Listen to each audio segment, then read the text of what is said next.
Hey guys, good morning. Welcome to Radcliff Christian Church. My name is Britt McDowell. I am the pastor here, and I want to welcome any visitors that we have this morning. And I want to express my appreciation for our members and our congregants that are here today on this Memorial Day weekend. You know, Memorial Day is something that came about in. It actually started as Decoration Day in 1868. And it was a time during the spring in a post-Civil War America where they would go to decorate the graves of the soldiers who had fallen in service and in battle as a way to show their appreciation and remembrance of those that sacrificed in duty to their country. In 1971, it became a federal holiday, and this is a day of remembrance for those who died in active military service. You know, we hear Happy Memorial Day or people celebrating those things. And really, this is a day of a little bit of somberness, a day of meaningful remembrance as we remember those who gave their life in service to their country in times of war, peace, but those that made that sacrifice so that we can live the lives that we live today, to worship how we want to worship, to believe how we want to believe, to vote how we want to vote, to be us, and to have the freedom to do so. So I want to encourage you this weekend to have a memorable and meaningful day of remembrance as for this Memorial Day weekend as we come to it. You know, in John chapter 15, Jesus tells the disciples that greater love has no one than this, than to lay down one's life for one's friend.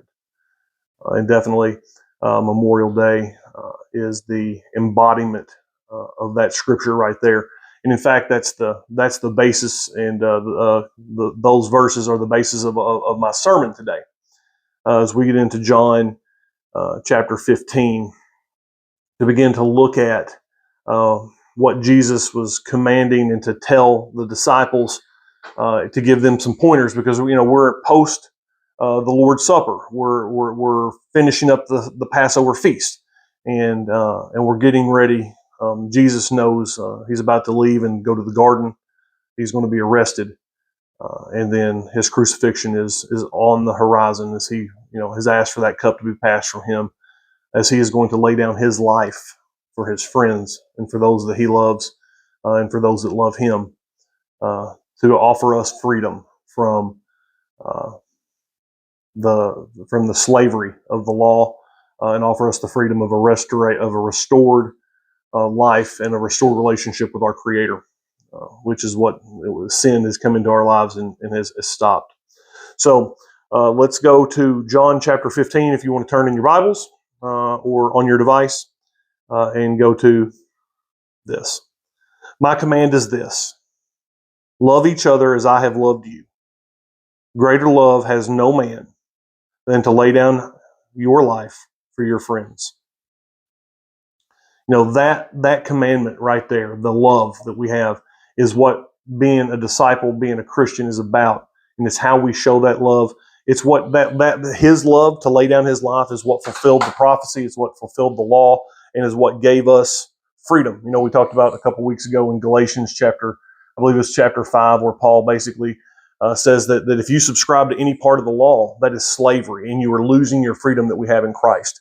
And that is something that we need to cherish and to understand and to appreciate, that love that he had for us, his Father's creations for us, to give us the freedom and the in salvation, to be able to escape the debt, to be able to be restored, to be redeemed, to be able to be brought back to the Father, is something that we should always be appreciative of and understand with what we do.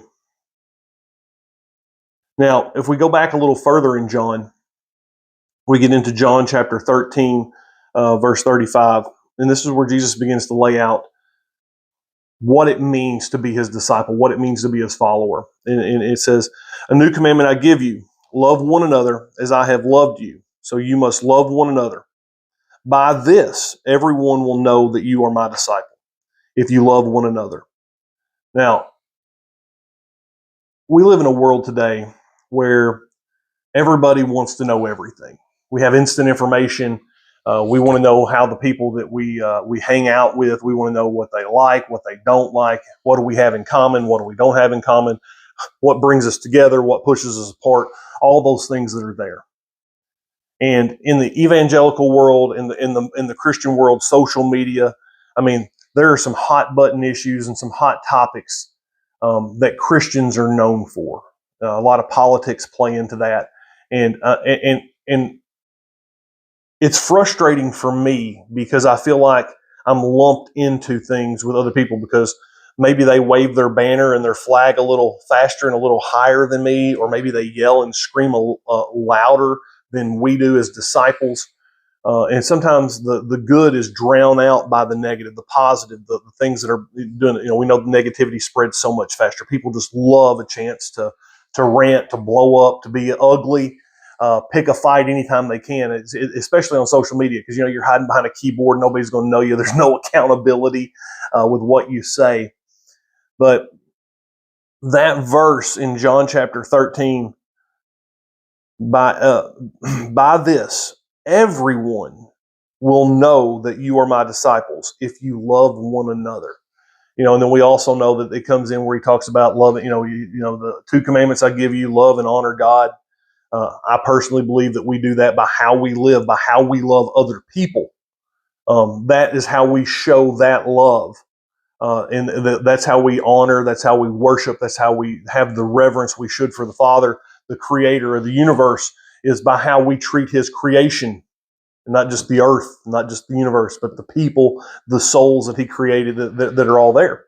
And, it is difficult to wrap your head around the fact that you will be known by your love, how you choose to love other people, how you choose to lift them up, how you choose to support them, how you choose to encourage them, how you choose to be there when they, to hold them when they need a hug, when their life's falling apart, or even how we will respond and act to those people when we feel like we're at our breaking point, when we feel like we're stressed to the max. And inevitably, that's when the opportunity will come to minister to somebody, to serve somebody, to be able to be that one that makes the difference. Is when that's just the way it works sometimes. And it can be frustrating because, ultimately how we respond, how we react, what we do in those times, there are so many people that are watching. They're just watching to see if our message, our method, who we are, who we say we are, aligns with what Scripture tells us. And if we're walking the walk, or are we just out there talking the talk? And, and I mean, that's scary. It's frustrating. It's difficult. And, we live in a society where everybody's got a gotcha moment where they want to find people not doing what they said they would do, not being who they said they were, and then use that as their justification for their bad behavior, or for their negativity, or for how they choose to mistreat people, or simply lifting themselves up, focusing on themselves rather than focusing on those around them. And so, but it should be humbling. It should be a big burden to think about the fact that those interactions, how we treat the waitress at the restaurant, or how we treat the lady behind the counter, or how we treat the guy in front of us that cut us off. That's what how we respond, what we react with, is how we are perceived. It's ultimately how we're judged by all those that are non-church people, that are non-Christians, that are not out there, or even other Christians that are out there. The ones that are out there, the ones that maybe they're waving the banner and screaming really loud, but we look at to see if their fruit aligns. A good tree produces good fruit, a bad tree produces bad fruit. We talked about that last week, the fruits of the Spirit, and then the fruits of the flesh. And in John, where we talked about last week, where Jesus says you'll be able to know the tree by the fruit that it bears, because it doesn't matter how nice a sign. If you have an apple tree and you put this sign on there and says it's an orange tree, it doesn't matter how much how much you fake it till you make it, how much you pump it up, how much you talk to it, how much you encourage it, how much you trim it to look like an orange tree, how much you hang that sign that says it's an orange tree, how much you promote it, how much you put it on social media that it's an orange tree. Because guess what? When that apple tree bears apples, you're going to know it's an apple tree. And if we're not producing, if we're not loving, if we're not being that difference maker, they're going to know that we're not following the words of Jesus. And that's disheartening.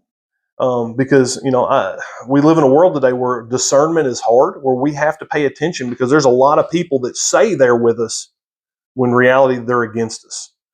We have to understand that, and so getting to the heart of the message today, I want you to think about what is Jesus style love. We know he says that greater love has no one than to lay down one's life for one's friends. There's some nuances there with translation and a little bit of difference.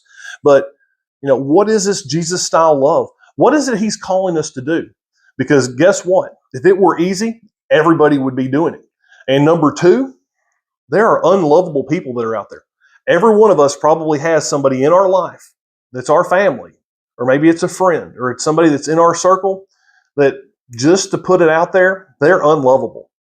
And if you don't know anybody like that, then you're probably the one that's unlovable. So just, keep that little bit of perspective and understand that. And I know this is because, I'm unlovable at times. I'm a little ornery, a little cantankerous, a little difficult, little radical, and can definitely be frustrating. Just ask my wife, she'll tell you that, or ask my mom, or my kids, because ultimately I'm guilty of it. I've been called to love and to honor the Father and the Creator, and to be the one that loves and to make the difference. And sometimes I fail. That's a shock, right? But I ask the question, does that little voice in the back of your mind going right now saying, well, when have you failed? Or is it kind of like mine? It's where I have specific lists that are just popping up in my mind right now of times I failed, that I know that I wasn't who I needed to be, that I wasn't what I was called to be, to do that. So if love is our ultimate goal, we have to ask the question, what is love? And as I hear there's a song, What is Love? It's just started playing in my mind right now, right? And it goes back to it. Ultimately, it's our love is how we're going to be known. It's not going to be whether we're good or bad. Good or bad's relative sometimes, right? It's not going to be the behavioral expectations that determine whether we love or not, or whether we are loved. It's not our morality. It's not how you vote. There's no step-by-step holiness guide there that goes with it. It's not the wearing a cross on your neck or a tattoo, or those aren't the things that determine those things. It's not how much we tithe. It's not how much we eat or we don't eat. All of those things. Those are some standards that are out there. Sometimes we use poor language. Sometimes we get frustrated. Sometimes we get angry. Our worst is not our definition of our faith. And our best is not the definition of our faith, but our faith is defined by how we choose to love. So let's go to, if you want to scroll, turn, look, roll, whatever you got to do, to Corinthians chapter 13, verses 4 through 8. I've heard this used a lot of times in weddings and vow renewals, talking about what love is. We know that there's like three types of love. There's the God level love. Then there's the romantic love, and then there's the brotherly love.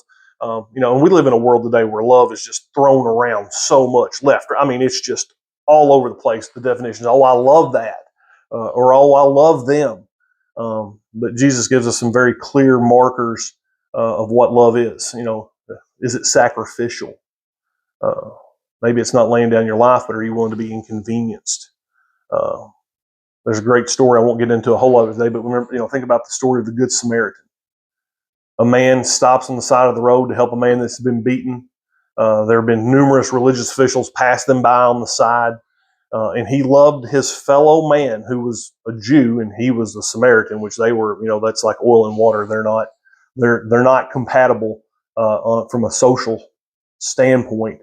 But yet he loved him enough to see to it he got medical attention. He loved him enough to see to it he was put up into an inn where he could recuperate and he could recover. And then he even said, "Hey, if what I leave you is not enough, I will be back through. I will stop and see if I owe you anything else." That's what he said to the innkeeper. That's sacrificial. He went out of his way. He sacrificed his time. He sacrificed his talent. He sacrificed his money to do the right thing. So Corinthians chapter 13, verses 4 through 8. If you just look at starting in chapter 13, the first verse says, without love, we are nothing but noise. That's a Britt paraphrase, so just understand that. But if we're not showing and living and loving, then we're just, I think the actual term is a cymbal banging around, just clanging in noise. Second verse says, if I can prophesy and tell the future, I can move mountains, but if I'm doing it without love, I am nothing. Now think about those feats, being able to predict the future, tell the future, being able to move mountains, solve problems, monumental things. If you're doing it without love, you're nothing. Then the verse 3 says you could give every possession you have away. You can endure all kinds of hardships and, just really suffer. If you do so to boast and you do it without love, then you're nothing. It's not about how good you are. It's not about how much you've sacrificed, because we see people out there that are doing this. They're out there and they are talking the big talk, and they might even be doing big things. But if their heart's not right, if they're not in it for the right reasons, if they're not doing it out of love, if they're doing it for personal gain, or they're doing it for spite, or they're doing it to create an advantage, or they're doing it to get the praise or the accolades or be able to brag and say they've done it, if they're not doing it from love, then they might as well not do it. And so we pick up in verse 4 and we see that love is patient. As we go through these, I want you to think about not the big moments, not the big character defining, the big things. I want you to think about the little things. Think about, are you patient? Or maybe think about the person that you weren't patient with most recently. I'm not here today in the congregation with you guys, and I miss it so much because I'm with my wife and in our business, and I'm out of town at a show. We're selling clothing. And I'm recording this. It's actually Thursday morning. I'll give you a little insight behind the curtain here. And I know that today, on setup day, and then going and dealing with people over the weekend, that I'm probably not going to be as patient as I need to be. It says love is patient, love is kind. I think sometimes out of vindication, out of wanting to feel right, sometimes we forego kindness, or we don't think about how kind we should really be. Love does not envy. Oh, that green-eyed monster. Jealousy, envy.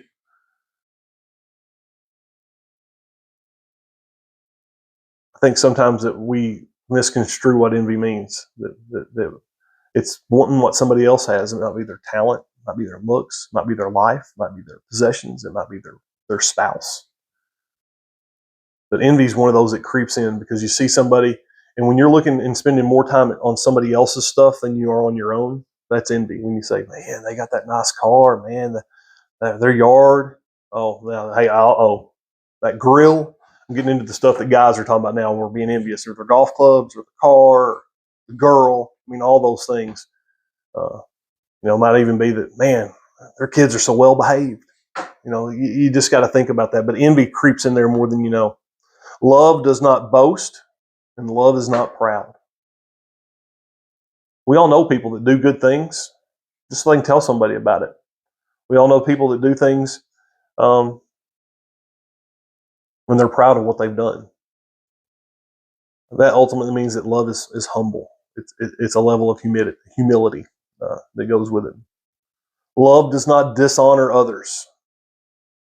And how many times we got in that situation where something happens and we get a little impatient, we're not very kind, and we really, we want to dishonor somebody and tell them what they did and tear them a new page and let them have it. That's not love. That's self-gratification. I've often said that love is being able to put others and their needs above yourself. letting that ego shrink, letting everything else go up. Love is not self-seeking. Love is not easily angered. That doesn't say you can't be angered. It just says it's not easily angered. And I think that goes back to patience and forbearance. Love does not delight in evil. That could be the pain, the aches, the hurt, the suffering of others. Love rejoices in truth. Love is hope. Love is perseverance. Love never fails. If it fails or if we fail, it's probably because there wasn't enough love there. Now, I'm fully aware that when we really dive in and we start dissecting and thinking about what is love, and we start looking at those things in all those terms, who knew that one four-letter term could be spelled out into 1, 2, 3, 4, 5, 6, 7, 8, 9, 10, 11, 12, 13, 14, 15 things. But it's that four-letter word is so much more. It's the spirit in our heart. It's how we look at other people. It's how we encourage, how we lift up, how we support.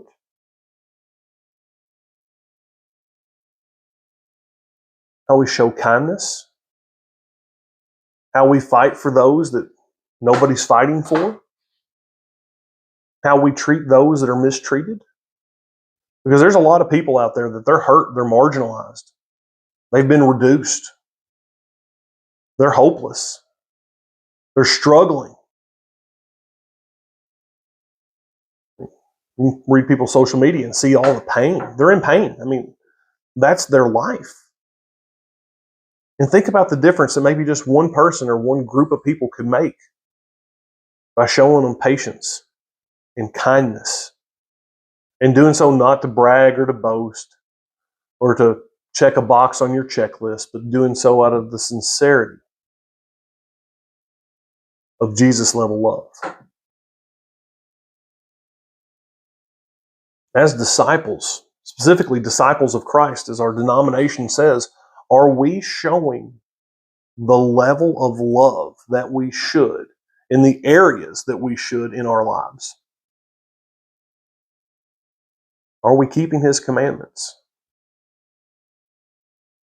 Because if we're clinging to the old ways, the old covenant, we've lost our freedom. There will be no joy. And we're missing out on the joy that is Christ's love. You know, when we look into our lives, it's easy to understand that if we're not acting in love, it's easy to see how any of us, all of us, have fallen short in how sin has come into our lives and how we have been separated because we've chosen ourself over others. We've been selfish instead of selfless. You know, and that's what we saw in the sinners. That's what we saw on the cross. We saw two guys being executed with Jesus, and we had one that was lifting himself up, and it was all about him and him over others. And we saw one that was able to recognize his situation, humble himself, and ask to be remembered.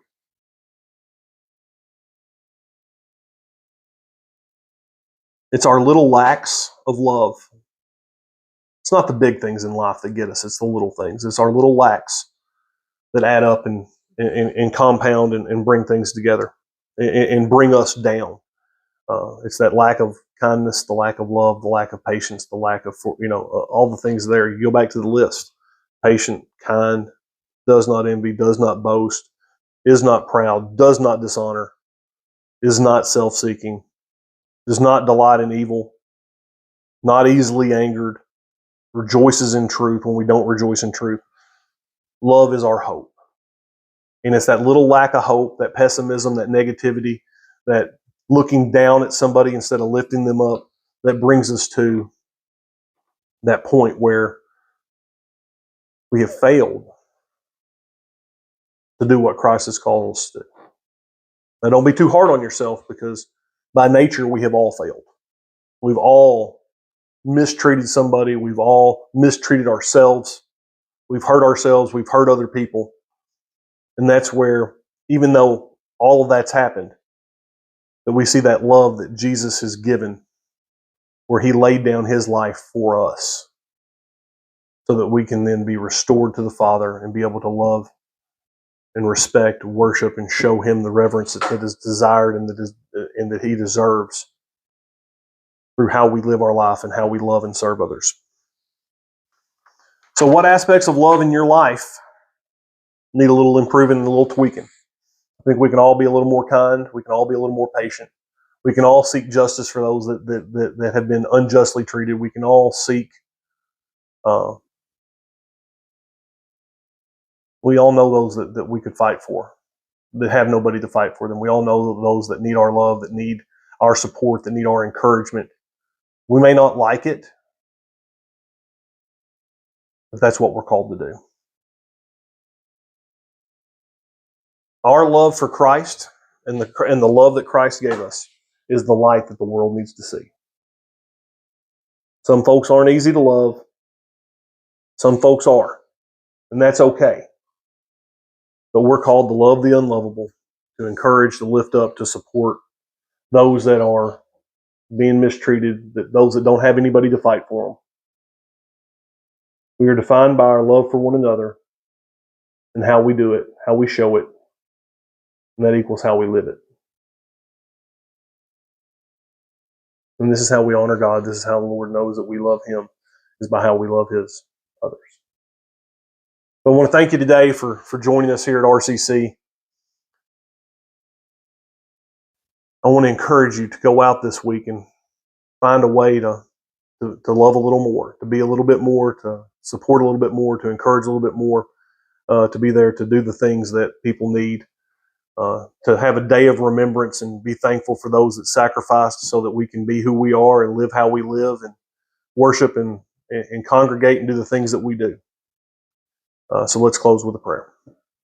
Father God, we thank you for those that are watching with us today online. We thank you for those that are here with us in person, and we just ask that you touch our heart and that you remember, or that you remind us and help us to remember to love and to do the things that we're called to do, and to see the inconvenience and to see the trouble and the hardship and the difficulties, and see those as the opportunities that we have to lift others up and to be the light that you called us to be, to drive out darkness, to preserve, to be the beacon, to be the example.